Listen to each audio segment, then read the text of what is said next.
Hello and welcome to the channel.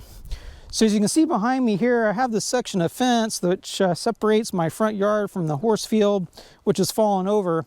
Now the reason it's fallen over is we got a lot of rain over the winter time, which eroded the soil in this area. I also have a couple of these posts which are partially rotten. And then we had a big snowstorm which piled a bunch of snow up in this area here and helped to push the fence over. Now, I've already gone ahead and added some soil to hopefully stabilize this section here.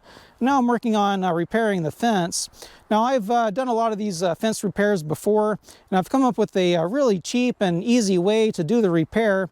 So I thought I'd go ahead and make a video while I'm doing this and bring you along. So that's what's in store for today's video. Let's get started. Now, if I wanted to implement a permanent solution, what I would do is I'd go ahead and detach the fence from the posts. I would buy new posts and install them into new holes and put cement around the bottom of the posts and reattach. But I'm not looking for a permanent solution. This is a really old fence, but I'm not ready to tear it out yet. So really what I'm looking for is a semi-permanent solution, which is easy to implement. Now these T-posts here, these work really well. This is one that a prior owner has installed, and these are made out of steel, and they will last a long time in the ground, and they do help to prop up the fence post.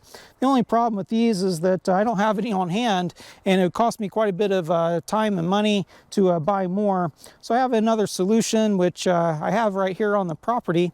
So let me show you that. Whenever I have a tree on the property that needs to be cut, if it's between say 3 and 6 inches in diameter and reasonably straight, after I cut the tree I'll usually debark it and I'll put it up here in my carport to dry. Now the reason I do this is it seems that size lumber is really useful for a multitude of different projects.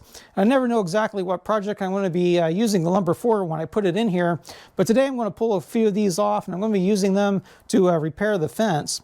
I also put labels on the lumber. So for example, this is a cedar that was cut in 2020, so it's been in here for almost 4 years, so it's plenty dry and it's ready to be used. Ultimately, I'm going to be hammering this guy into the ground right next to one of the existing fence posts which are leaning over, and I don't want this to be sticking up above the existing fence posts. So those posts are about 6 feet tall, so I cut this to 6 feet in length, which means that once I hammer it down into the ground, it'll be a little bit shorter than those fence posts. Now the bottom side here is a little bit too thick to be easily going into the ground, so I need to reduce the diameter of the bottom here, and then I need to add a little bit of waterproofing to the bottom so that it doesn't rot once it gets into the ground.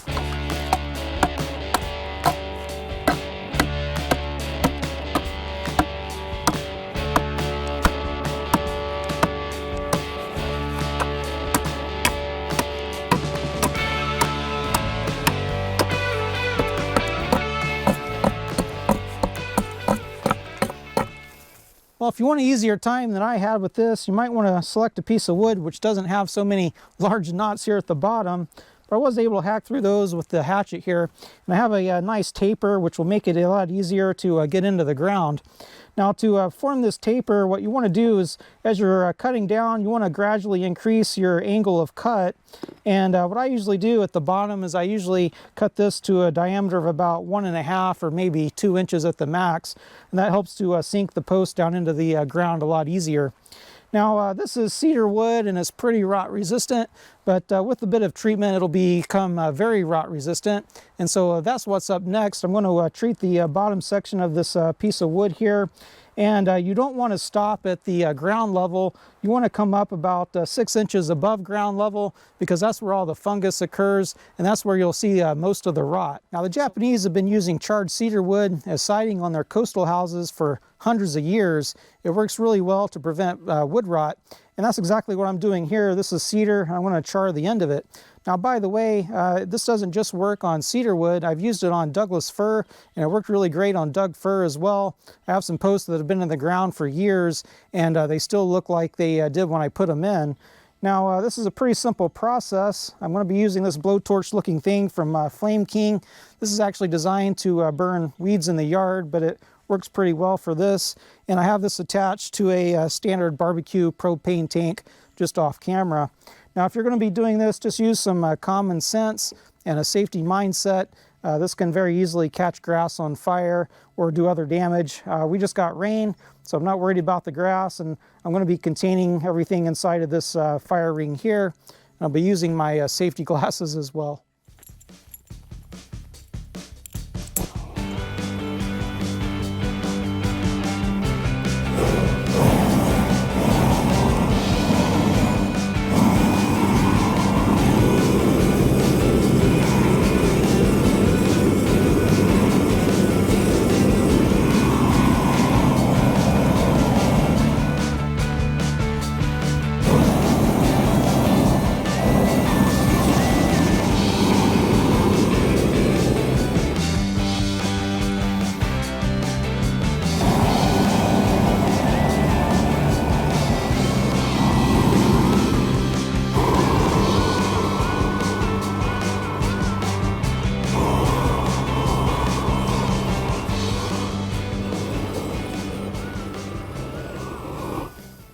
So as you can see, that was a really quick and easy way to treat the end of this post here, and didn't cost much money either. Now, if I wanted additional protection, I could go ahead and char the entire length of the post, but I found that just charring the end of it is sufficient for my needs. This is going to last for a very long time. Now, another option for treating the top of the post would be to use a sealant or stain, and I just thought I would share this. I've found that this stuff here, Glidden Redwood stain, works really, really well, and it's really cheap. I found that they use this a lot at parks, on benches, and picnic tables and things like that. And I found this at Walmart, and I just thought I would try it one time, and I found that it actually outperformed more expensive stains by far. So this is kind of my go-to stain now. The only downside is that it's red, and it kind of catches the eye. And these posts are going to be outside my front window, and I just thought I would leave the wood as a natural color, so it kind of blends in with the posts that are already there.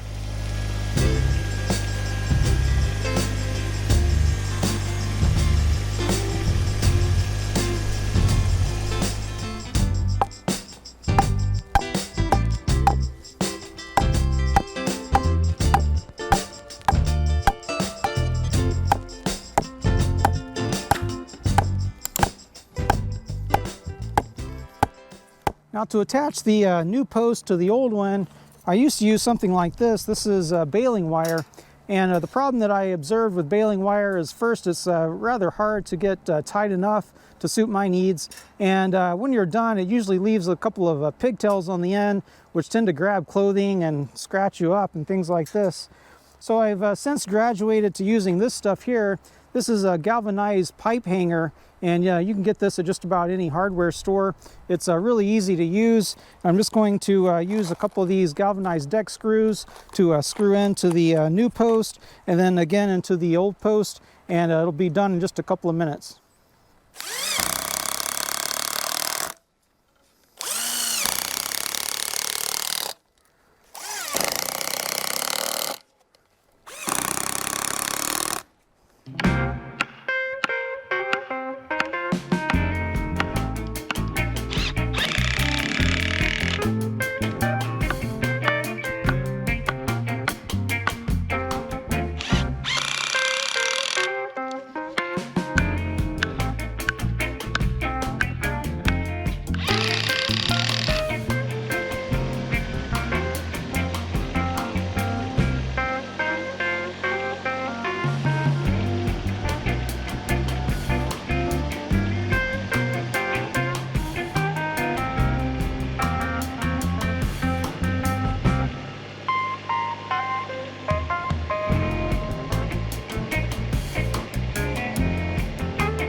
Okay, well, this little project is officially over. The fence is upright. It's nice and stable now. I don't have any concerns about it falling over in the near future. And ultimately, I placed 4 of these wooden stakes to help to stabilize this section here. And in terms of the soil, I basically built a little shelf here on the fence line, and I added a bunch of dirt back behind the shelf, and I even planted grass here, and all that will hopefully help to reduce erosion in the future. As I mentioned before, this was not meant to be a permanent solution necessarily, but by preparing the wood in the way I did, removing the bark, allowing the wood to air dry, taking off most of the sapwood at the bottom of the stake, and then charring the ends, that helps to remove the primary food source that insects and other microorganisms would use to eat away at the wood. So I found through experience that preparing a wood stake this way will help to preserve the wood for many years to come, even here in Oregon where we get a lot of rain in the wintertime. And the best part of this solution is that I got to use materials that I found right here on the property. So that's about all I have for this video. I hope that this was informative or useful in some way, and we'll see you next time.